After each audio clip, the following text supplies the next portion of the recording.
حکیم لقمان فرماتے ہیں، عورت کی زبان وہ واحد چیز ہے جو اس کے سارے عیبوں کو چھپا لیتی ہے۔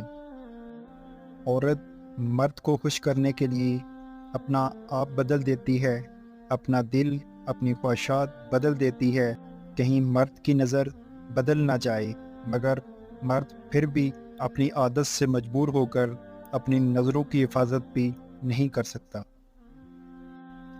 اگر عورت کو عزت ملے تو وہ اپنے بہن، بھائی، والدین سب کچھ خاوند پر قربان کر دیتی ہے۔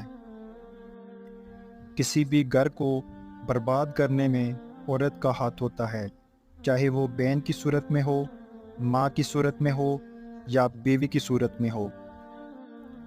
اگر مرد کو عورت کی غلطی کا پتہ چل جائے تو اسے شوہر کے گھر میں مجسمہ بن کر زندگی گزارنے پڑتی ہے۔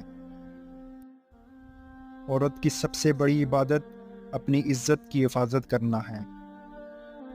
عورت الٹی لیٹ کر سوئی ہوئی ہو تو بد اخلاق ہوگی۔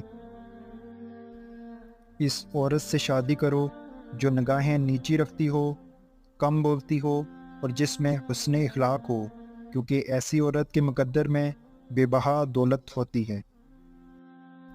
اگر مرد چھوٹی چھوٹی باتوں پر لڑنے لگے تو عورت کو سمجھ جانا چاہیے مرد اداس ہے، اسے پیار کی ضرورت ہے۔ اگر کوئی مرد تمہیں چھوڑ دے تو دکھی ہونے کی بجائے خوش ہو جایا کرو، کیونکہ وہ تمہارے لائق نہیں تھا۔ اگر وہ واقعی مرد ہوتا تو تمہیں چھوڑتا نہ۔ عورت کو اپنے پیار میں پاگل کرنا ہے تو اس کو عزت اور توجہ دو، اور جب یہ دو چیزیں دو گے تو وہ خود بخود تمہیں پسند کرنے لگے گی۔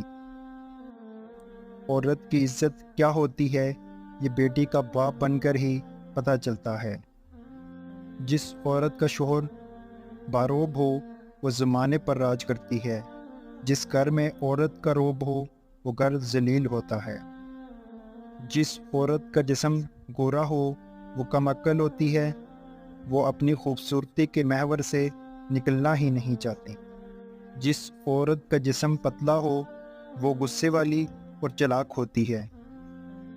عورت کی عزت کو اگر داغ لگ جائے تو یہ داغ پوری زندگی کے لیے ناسور بن جاتا ہے۔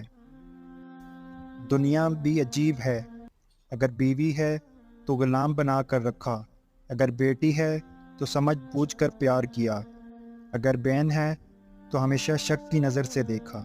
بس عورت ماں کے روپ میں ہی اچھی دکھائی دیتی ہے۔ کردار صرف عورت کا ہی دیکھا جاتا ہے، چاہے مرد کردار سے بد کردار ہی کیوں نہ ہو۔